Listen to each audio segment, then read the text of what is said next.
Nika. Thanks so much for being here on Dying to Live. Thanks for having me. I'm excited to be here. Yeah, I cannot wait to jump in with you.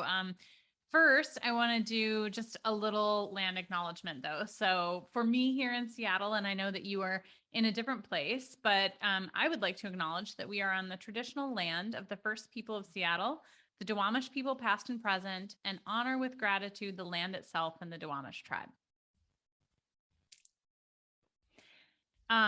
I am super excited to talk to you because a lot of folks that listen to Dying to Live and a lot of folks that follow my content and are around my spaces, we are folks that are making a lot of decisions for our lives that are maybe counter to the life prescriptions that we have been given or that we grew up with, kind of bucking the system and doing things differently and really trying to lead lives that are from the heart and the soul. And so I thought it would be really interesting to talk about your role in decision science and kind of how that all comes together. So I know that you work with businesses and you work with individuals, but we should start with, what the hell is decision science? Yeah, that's a great question. I like to think about it in terms of having two parts. The first is how a lot of people who practice decision science in business or who study it in graduate programs, how they might think about it, which is what decisions should you make? So it's all about the math of optimization. It's about getting maybe doing discrete choice modeling or whatever the fancy statistics or math that is involved and goes behind deciding, choosing the right option, the optimal option, the best way to go. So there's a whole science behind that. But I find that's not very practical because in our everyday lives, we just don't have that expertise. And we also don't have the time and energy. And a lot of our decisions aren't as high stakes as a lot of the decisions that businesses make when they spend all that time and energy to optimize that way. So I like to focus on the other part, which is where decision-making can go wrong. And how to use some of the principles of how you're supposed to do it to get it to go right. So I spent a lot of time and I talked to the press a lot about why do people make dumb mistakes? Why do people believe dumb things? Just a lot of that kind of thing. So that's in a nutshell. Oh my gosh. Okay, I want to talk more about that. So why do people make dumb decisions? What is behind all of that? And yeah, how should we be thinking about that as individuals? Yeah, so of course there's a lot to it, but a very brief summary, nutshell answer is that there are kind of two things that are working against us. I mean, it's almost like we're set up for failure because psychologically our brains are hyper efficient. They have to be efficient because it takes up a lot of brain energy to do a lot of the things that our brains do, right? So to conserve that energy, the brain cuts corners, and a lot of that corner cutting, a lot of those shortcuts and heuristics that are employed can lead people to make decisions that aren't that great. And then on the other hand, we're set up to fail sociologically. So not only are our brains just kind of working really fast, almost too fast to be accurate most of the time, but we're social creatures. Where our social environments are really influential to us. We want to belong. We want to fit in. We want to do the right thing. And so that's why I love this idea of bucking the trend, because that's kind of where that comes in. Like your social environment constrains you, makes you feel like you have to do one thing or another, and you don't even really know what you really want to do. So those are like the basic major areas in which things kind of go wrong. Oh my gosh, I would love to explore both of those, coincidentally or not, depending on your belief system. I was on a podcast earlier this week recording about. I was sharing my story about having been in an abusive relationship in the past, and how our brains make a ton of assumptions because of that efficiency, and how that can lead us down a certain path, and an otherwise super intelligent and in tune person ends up making a decision over time that you would think, why, how could this person ever make this decision? So I'd love to go into that a little bit more if you could expand. Gosh, I'm getting kind of goosebumps about this because it's very emotional. Like it's an emotional topic for me because I feel like there are like women in those situations, people in situations that are really challenging like that, they don't seem to get the right support because there's a lot of judgment around it, or oftentimes they don't, maybe the support is there, but it's not exactly what resonates. Yes. Um, you know, I beat this drum all the time. You don't have to be unintelligent to make bad decisions. Like they have nothing to do with each other at all. In fact, it's very, very human and almost very intelligent to make some of the bad decisions that people make. And yeah, I get what you mean. I'd love to hear more about, like, I'm sure your listeners have already heard a lot of this and I haven't, but like from my perspective, decision making is really about, or bad decision making in situations like that can be about like feeling like you have limited options, which how good are your decisions if your options are limited? I mean, you're just legitimately constrained, not having accurate information or enough information. And also in those situations, you're always either in an emotional hot state of one or type of the other. So you're not even able, the situation itself is not conducive to you feeling like you can make calm, slow, rational decisions. Nobody in that situation would be able to make calm, slow, rational decisions. It's not very easy. Yeah. So anyway, I'll just stop there. But yeah, it's really kind of I have a soft spot for situations like that because there's a lot of judgment. People don't get the help. They don't reach out for help because of that. Yeah.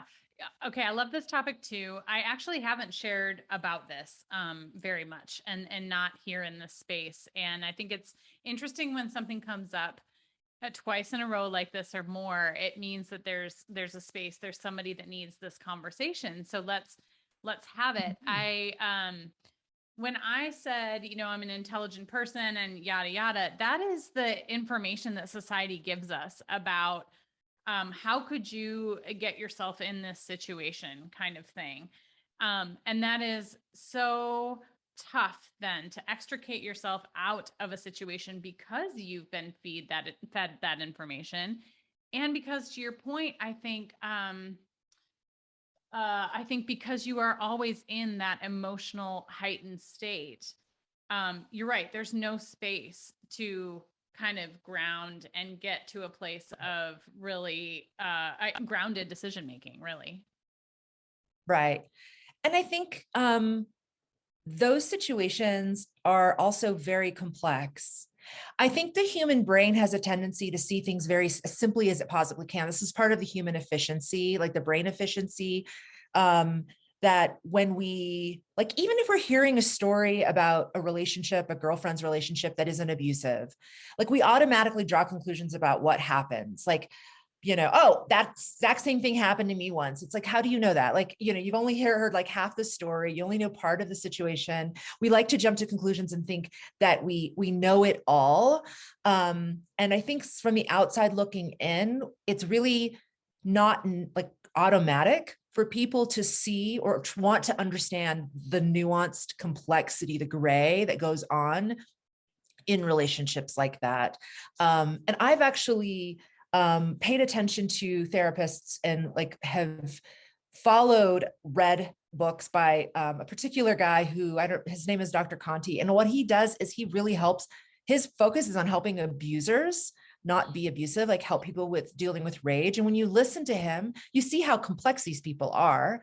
And when you're in a relationship like that, you see that complexity. People on the outside want to see the black and white. And I think oftentimes they want to see what's easy for them, what's convenient for them, what's comfortable for them to see. So you often feel, I think women in those situations often feel unheard, even though they need to feel they want to get out. Yeah. They still want to feel heard and understood. And that hardly ever happens because of how quick to judge people are naturally, not because they're flawed, but because they're human. Yeah. I'm Wow. rambling a little bit. I'm sorry, but No. real, it's a real That's doozy. fascinating. It's fascinating to me because that's exactly how I felt. Almost as if I thought I was sharing with folks like this is what's happening. And when you are in that situation, and there's a lot of gaslighting and different manipulation tactics being used, you start to Right. doubt yourself, you become a shell of yourself. And so really that community portion is really, that community support is really important, because you almost, in a lot of cases, don't have the wherewithal to extricate yourself sometimes. And I would say these things are happening and there would be empathy, but not a lot else. And so finally I went to somebody who I knew would tell me the thing that I needed to hear and give me the confidence. And I said, this is what's happening. Tell me what you see. And they said, this is absolutely abuse. You need to get yourself out. Here's what we can do. Let me help you do this. And, that made all of the difference. Just that one conversation made all the difference. It's interesting how some people, a real challenge for the human brain is uncertainty. And I'm getting to somewhere with this, but Yes. uncertainty is a huge challenge for the human brain, because the brain doesn't know what to do. Like, it doesn't know what to decide. It doesn't know what to do because it doesn't have enough information about the situation or the future to make a good decision. And in those situations, the brain, that's when we use shortcuts. We fill in the gaps. We see things that aren't necessarily there. We draw conclusions that aren't necessarily there. And I think that some support, and I've experienced this in my life as well, like some people are much more comfortable with uncertainty than other people. And when you have a friend that you care about, love, you want to see happy, going through a situation that is so fraught with uncertainty, like, is this person going to be hurt? Are they going to die? Like, there's so much uncertainty. That anxiety makes for very poor decision-making as a friend on behalf of that person, right? You just kind of want to alleviate, it becomes an issue of emotional management. You want to alleviate your own uncertainty over this other person's situation, regardless, who cares what this other person's going through. I'm now like anxious and uncertain, right? Like, but then other people, like the friend that you mentioned, I'm guessing, there are people who are more comfortable with, okay, I don't know what's going to happen. I don't know what situation she's really in. Her life could be in danger, but we can manage the uncertainty and get control of the situation and start making choices to move to the next step. Those friends are invaluable, right? Yes. They're invaluable. Yeah. Yes. Oh, wow. That's great insight. So now I'm wondering how you would take that and apply it to somebody who's who like thinks that there's something missing in their life, who just Right. maybe they don't even know why they're unsatisfied, but they know, like, whatever it is, it's not this. And that's a ton of uncertainty, because you're probably not even sure, do I want to make a change in my job? Do I want to make a change in my relationship? Are there friendships what is the thing that needs to change? You might not know. How do you start, like, helping people manage that uncertainty and getting to a place where they can make decisions about the change they want to make? Yeah. So I think it's, there's more than one reason why people feel stuck. And sometimes I think when you are stuck, you really don't know. It's really hard to see. Again, we're only human. It's hard to see what is causing the being stuck part. For some clients that I've worked with who say they're stuck and I really don't know what I want to do, or I really don't know if I want to be with this guy, like, they do know, like, everything they're saying and doing is showing that they know. There's just hesitance in making a choice about it. And so it just sort of translates internally to them as if, I'm stuck, I don't know what to do. Yes, you do. You don't like your job, or yes, you do. The guy's a jerk, like whatever the conclusion is. But there's a bit of choice deferral, which is just, a fancy term for putting off a decision, because it's a difficult decision to make.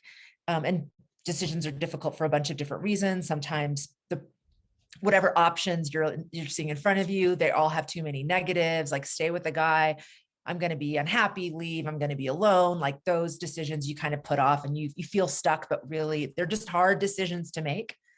Sometimes we have anticipated regret, where we're worried about, okay, if I make the wrong choice, then what? Like, I can't take it back. What do I do? So to me, these aren't barriers to moving forward. These are challenges to moving forward. So it's really just about, and this is where I do a lot of coaching. It's not easy to do, but helping people make those steps forward. It involves a lot of, like, appropriate forecasting. Here's what the math comes in, like really calculating the probabilities of, one option over another, making you happy, putting the science behind it kind of clarifies, detaches people emotionally from the situation and allows them to make better decisions. So that's one category where you're just kind of stuck because the decision itself is hard, even though you need to make it and you know what you kind of want to do, you just can't do it. But on another end, and I've known people like this as well, they're not clear on their end game. I think a lot of times we live in the moment, like we get a job because it's a job. We found a job, right? And we have it. And then we go to work and our boss is like, oh, you're doing a great job. Oh, great. So I'm going to stick with this job. But we don't stop to think about like our end games. And those decisions are real decisions you have to make.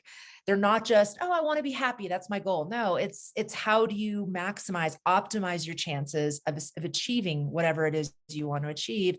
And sometimes being stuck is just forgetting about the present and thinking about like that end game. And spending a lot of time choosing that. And I even do I have people go through exercises that are, discrete choice or conjoint type exercises where they're choosing between different scenarios. And then, at the end of these exercises, it's like, wow, I didn't realize this, but family means more to me than anything. And here I've been working on my career. But anyway, not to ramble on, if you don't have a clear sense of your end game, then of course you're not going to know where you're going. But there's not one reason for being stuck. That's the bottom line.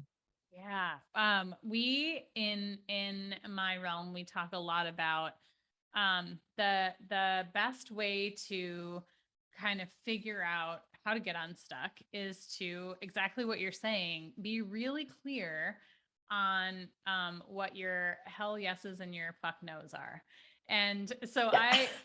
I take people through a little exercise where we basically build a house of all of their hell yeses. And then we put all of their F no's in the yard in the recycle bin. And these Love can it. change over time, but they get a visual then that they can put up wherever if they're a visual person, they want to see that reminds them, oh, like actually my job is like great. It brings in funds. It makes sure that I can live and do the things I want to do. But I thought it was all about my career. And actually it's all about this Yeah. over here. And it's amazing when you see people have that aha moment. Yep. Yep. And I love that idea of hell yeses and fuck no's because um, it's really just as important to know what your boundaries are in a negative way. A lot of times we have vision, we have vision boards or we dream about what we want, but we are not aware of the things that we don't want, so that when they come up in our lives, we're not mindful to avoid them. And I think this happens in personal relationships all the time, right? Like, I want a partner who has all of these qualities. Hell yeah. But you start dating someone and then a fuck no comes up, you don't realize it's a fuck no because you haven't articulated it and you put up with it. Next thing you know, you're sliding into this bad relationship because it has all the yeses. So important to know what you're not willing to do. So important to know what you are willing to accept. I love that. I think a good example of that is like, oh, you want to date somebody who's super adventurous, wants to travel all the Right. time. And maybe their career is set up to be able to do that, but then they're never actually around. Like, how does Right. that fit in with also your need for togetherness and all of that? You have to look at the full picture. You have to. And it's because we can make excuses. We can say, but he has all these other qualities, or she has all these other qualities. So then we start adapting to the situation to be able to put up with that. But there has to be a choice, right? Like, you have to make that choice, and it could be a cognitive choice. Like, you can rationally say, I am willing to put up with this. They're not around that much because I like being alone a lot. Like, you have to make that decision. I think the problem is when you start sliding into these situations that happen to you, either because, like in a relationship, this desire of social belonging, of that connection, we're often so afraid of detaching because it's so emotionally painful. We can't let ourselves slide. We have to be aware that we're making choices along the way. Yeah. And without this becoming a statement of privilege, you know, we often have more of a choice than we think we do in situations. And too often, perhaps because this is how our society lives, we aren't living consciously every day in a way that allows us to be aware of those choices. And I did this the other day. I had a corporate business dinner. It had gone like an hour and a half over when I thought it would go. It was like my first corporate business dinner in this pandemic. And it was like 9:30. My teen was at home alone. I was like, you know what? I really don't want this dinner to drag on. And then I was like, wait a minute. I'm an adult. I can make this decision for myself. I can excuse myself from this Right. dinner. But like it took me a minute to Guys, get imagine there. that. Right. Absolutely. Absolutely. Yeah. It's a really great point that you make. It's kind of also, it's related to a pet peeve that I have. When I see people who are in privileged situations and, including myself, where we do have that luxury of decisions and we don't take it, Yeah. or we have the luxury to make an ethical decision and we don't take it, that really bugs me. When we can go an ethical way, we can actually be conscientious and do something that has healthier, longer term consequences and just, something quick that might have negative longer term consequences. And then we don't really think about it. I have a good friend who does a lot of activism in Afghanistan, and she's very involved right now in getting people out. And I think all the time I talk to her about this, who she got to get out, who she's, who's still stuck there. If people in those circumstances have such limited options, that if you do have all these options, you should take advantage of that. Don't wait. It's like wasting it, it's like the same thing as your parents saying, kids are starving on the other part of the world. You should finish your dinner, Right. you have choices, you should take them, exercise choice. You're lucky. Yeah, absolutely. And I think a lot of times guilt and other emotions might keep us from doing that. But, we've been given that option. So it's true. If we don't use it, it is wasted. And maybe there's a way that we can use it for good and to benefit other people as well. Yeah. And guilt is a big one. I mean, we could talk a whole other, hour on guilt and anticipated blame, or the worry of being blamed for making a bad decision or being judged for making a bad decision. I mean, it's paralyzing. It's Oh my really gosh. paralyzing. Okay, well that just struck a chord. I definitely want to talk about that at some point. Good then. What about so something that I hear a lot is, especially as people are starting to change themselves, and as they're changing themselves, the relationships that they've had change a lot of the time. um their, kind of their whole identity shifts, and for the better, because they're living closer to their soul. But then they start having a little bit of imposter syndrome. It comes up over and over and over again. And especially with people who are really empathic and super aware of, others around them. Um, like, can we talk about that? Do you have insights Yeah, I on love that? this subject. I love this stuff. You ask great questions. Um, a great test that I have for knowing that I'm growing personally is that my friends start to dislike me. Like they just stop, because not because I'm doing something they don't like or I become somebody they don't like, but because I have disrupted the fabric of the friend group, right? Or I've disrupted the the the understanding or the meeting of minds that undergirds that relationship or that friendship. And again, creates uncertainty. So I don't know, I might be going off topic a little bit. Back to your original point of bucking trends. Like, I think it's really important to, if you're going to make good decisions for yourself, to recognize two things. And first is that you will not die if you stand alone. You won't die if you, do something that's contrary to your friendship groups, like what they would want, or your social networks. And the second thing is that social networks are like spider webs, like they're all over the place, especially in the Pacific Northwest, in certain times of the year. But if you imagine that analogy, like if you break free of one web, there's another web waiting to catch you if you let them. There are a lot of pockets in the universe, a lot of different social networks, little clusters of networks that that are different. They have their own norms. They have their own sort of ethoses. Is that plural of ethos? I don't know what the Sure. that if you find yourself having to choose between, oh, I'm going to lose my friends, or I'm going to be able to do this thing that's good for me. Remember, there are other friends, like there are other people waiting. We live in that kind of we don't live in agrarian societies anymore where there's just like your tribe and that's it.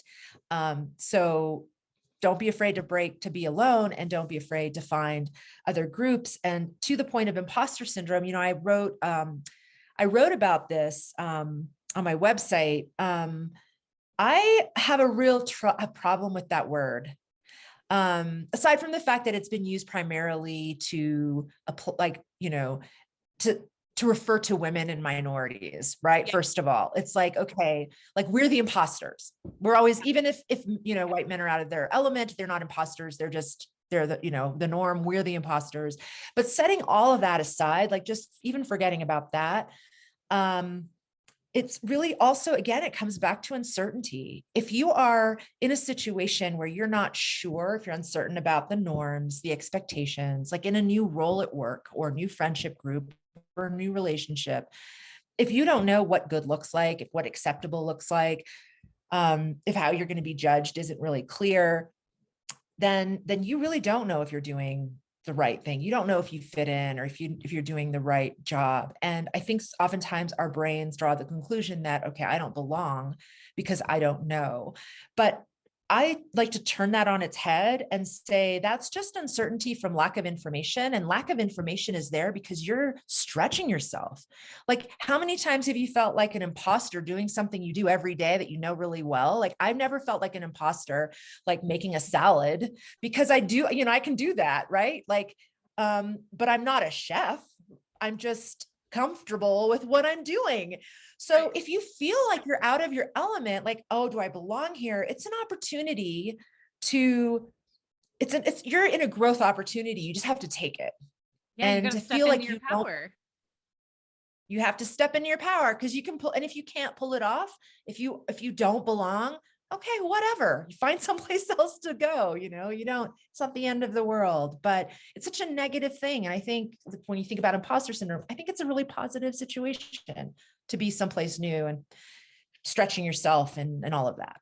That is a really beautiful way to shift the narrative about that. I love that. I've never really heard that shaped up in that way before. Nor have I heard um the idea that, okay, let's say you do lose your whole friend group or whatever because you've added all this uncertainty and shifted the narrative about the group. Guess what? There's like 50 million other ones waiting. There's always Right. another support system group place for you. I've never heard it said like that either. It's always more around like, well, you know what? If they don't like you, then to hell with them, and kind of like black and white militant Yeah, it's like word. them or loneliness. Yeah. No, it doesn't. It's not. You can make choices, and I think as you own your own choices, you can find your way to those other friendship groups. Like, you can look for those other options. But also at the heart of that, we have to remember, like, behavioral economics has taught us that we have what's called loss aversion. Like, we are much more afraid and worried about losing what we have than getting something new. Even if getting something new, we know the value of it is a lot more. Like, if I have $10 in my hand, I'm less willing to give it up to get 15. I would rather hang on to what I have. I mean, that's just kind of a concrete analogy, but it's the same with friendships. Like, you have those friendships. It's a bias. Like, you have to override that mental bias that tells you your friends are everything. No, they're not. They're not. You're everything. You owe yourself everything. Find that group that will help you realize that. Oh, wow. So I think also what's really sitting strongly with me right now is the idea of, it seems like uncertainty is the thing that drives so much in these situations. And I'm loving hearing that you work with people and corporations and organizations to just eliminate that thing, which is the roadblock to getting to where they want to go. Yeah. And you're right. Uncertainty is, yeah. And one way to do that is get more information. So like for my clients, 80 to 90% of the work I do is finding information, like asking, what information do you need to make this decision? And then going out and finding that information and then wrapping that information up. And this is for businesses, like, here's the information I found, based on this information, here's where you need to go. Here's the decision that this information is telling you need to make. But again, the efficient brain, because it wants to move fast, will assume it has all the information it needs in front of it, right? So you go on a first date with someone, you sit down, they look a little disheveled, they're kind of a little bit, mumbly. And that's all you see. And you assume, okay, this person isn't confident, they're a little weird, but you don't have all the other information, right? Like, what if their parent just died? Or what if you don't know, right? You don't know. And it's the same with consumers. Like, you don't know what consumers are thinking. You got to go out and find out before you decide what product innovation to kind of, invest in. Or, sometimes people buy homes and they don't do all their research, and it's not because they're lazy. Their brains just want to be efficient. So uncertainty really is, part of it is about finding all that information. And if you can't find it, because a lot of times information isn't available, it's just not accessible, that's when you just have to optimize and just cut yourself some slack, right? You did the best you could, you've done your due diligence, but do the due diligence. There's an overplayed meme about how, everyone's fighting a battle you know nothing about. But in this situation, taking what you just said and applying it to everyday life in all of your interactions, that's really true. You really have no idea what other people are holding, what they're going through, what interaction they just had before you. And so the more that we can think about that and be mindful of it, and the more grace we can give people, think of how much more peace that there would be, right, in this world. Right. And it's kind of interesting how we all know what we should be doing, because they're all in memes. Like, you just Google and all the things you're supposed to be. But the problem is, and this is where a lot of my work comes in with clients, is why they aren't doing what they should be doing. Like, why aren't you in that moment gracious and understanding and compassionate to people who are a little different, look a little weird, or talking a little weird?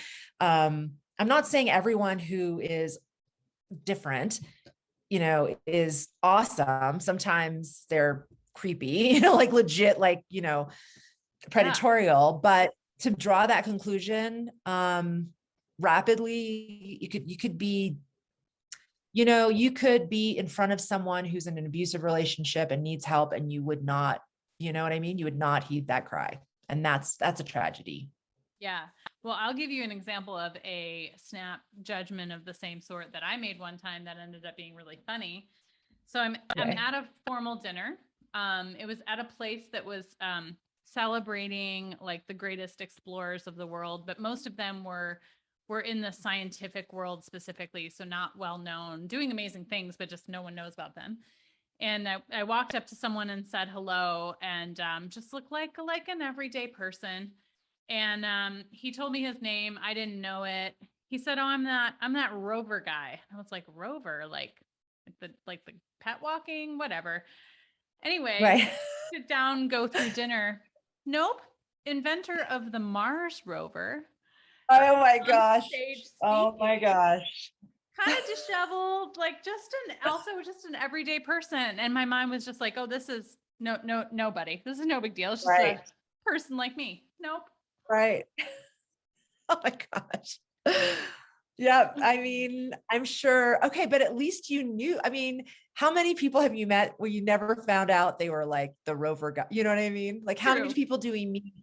And just to go back to what you said, which is being mindful in the moments that we're making choices, not just reading a meme and going, yeah, great idea. And then just letting our our efficient brain go back to judgmental, mode. But just really overriding that urge, that natural urge to not see the whole picture, to not ask more questions, to not get all the information, to want the end of uncertainty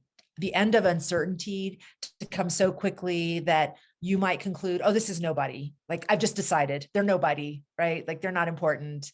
Yeah. And now I can move on. I'm not uncertain anymore. You have to override that urge in every moment. I think that's so important, especially for people who are going through heavy things, as we were talking about earlier, or that are taking steps to make big changes in their lives. Like, you can get through the uncertainty. The uncertainty will not kill you. You just Will have not to kill you. ride it out. Exactly.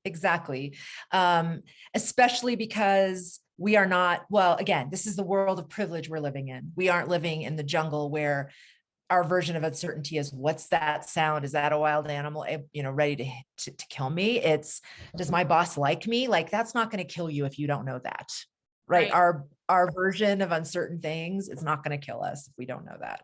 Right. But that's a really good point, because that's where also our reptilian brain, right, and our nervous system wiring comes into play. So there is a reason we're having that physical reaction that feels like, I will die if I don't make a decision right now, because I just want this uncertainty to end. Right. Exactly. Stress kicks in. And I had a personal trainer once who was like, if you recognize that happening, if you're at work and you recognize that stress kick in, your heart rate's, just drop down and do some push-ups, do some sit-ups, get that, because your body is in flight or fight mode. It's like ready to get active, and then breathe, just breathe. Like, there are hacks. We have hacks available, Yes. You're not being chased by a tiger, but if you want to run around the block so that you can avoid that tiger, that's a great way to do it. Just let your body work it out, but you don't have to make any decisions based on that. You don't have to make any rash decisions because you're freaked out. Yeah. You have space and you have time. So, really interested to know, how did you get into this space? So, partly personal reasons, partly academic reasons. So the academic reason is that when I went back to graduate school, I had got my law degree, hated law. I don't hate lawyers. I don't hate law. It was not for me. Let me just put it that way.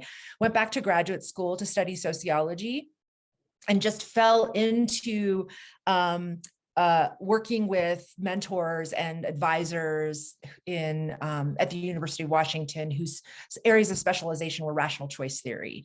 And so I just was immersed working with these like big names in rational choice theory, well-known, who all they did was apply economic models of choice theory to sociological situations to explain everything from political protests to, social inequality and all of that stuff. So I just really was fascinated in that. And then towards the end of graduate school, behavioral economics started to mainstream. And of course, all the rational choice stuff, was just suddenly being questioned because we aren't rational. We kind of already knew that, but we didn't know how. And now, psychology and research in psychology tells us that it was just an area of academia that was just fascinating to me, and very easy to model, great to run simulations of behaviors of, different contests and stuff. So that's that one.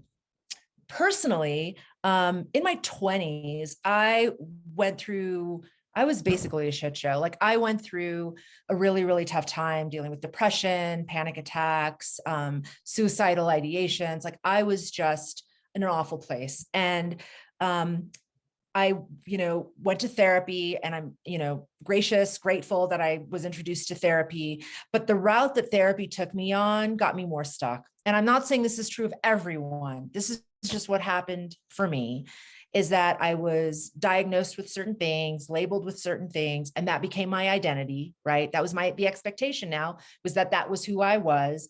I was given medication that kind of physiologically kept me stuck. And I realized that even though I was not killing myself, I was not living. And this was going to be my life forever.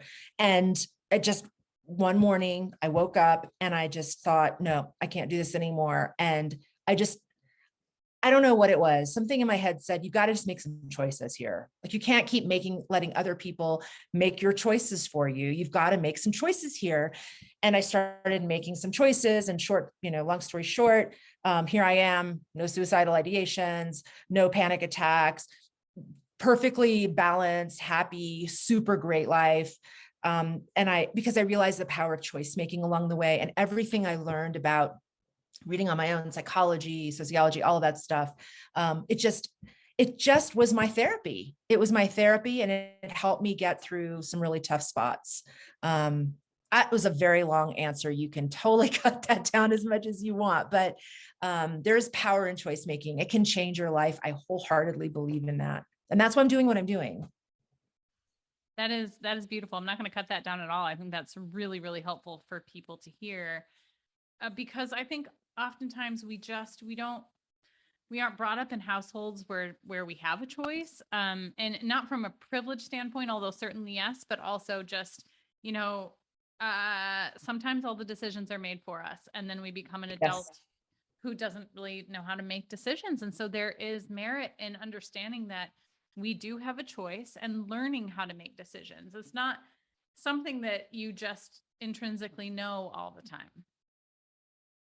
It's the saddest thing that it's what we all need to do every day to get to a better place. We don't learn it in school.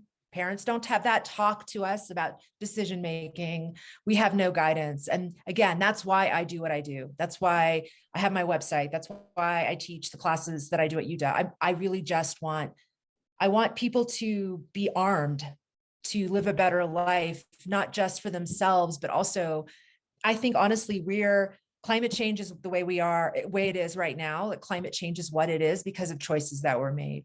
Our COVID is what it is because of choices that were made. Our economy is the way it is because of choices that were made. So in 50 years, where we're going to be is going to rest on the choices we make right now. If we don't know how to make them well, then the next generation's in way more trouble. It's a mission of mine. Like, we really need to have that formal training. We really need to understand that. Yeah, I think you're right. I think you're amazing. I think the work that you do is amazing. I can't wait Oh, thank to you. talk to you again. We definitely have more to talk about here and outside of here. And I would love for you to tell everybody, all the places where they can find you. Yes. So the primary place to find me is on yournextdecision.com. That's yournextdecision.com. It's my website. You can find an advice page there. People send in their questions and I answer them from time to time. You're welcome to send in a question and I can write up a blog post about your question and give you advice using decision science. I also send email letters to my subscribers. So if you subscribe to my website, every week you'll get a letter from me about something that happened in my life. And then it's all tied into a tip for better decision making for yourself. And then on my website, you can see where to follow me on Twitter or LinkedIn. So I hope to see you. Yeah, your website is, I have spent time there. There is an abundance of resources for free, just sitting there for people to help start to educate themselves. So I really love that you offer that. And I thank you so much for being on today. I've learned a ton in just this, short time, and I look forward to speaking with you again. Same. I really enjoyed talking with you. I feel like we're simpatico. That was great.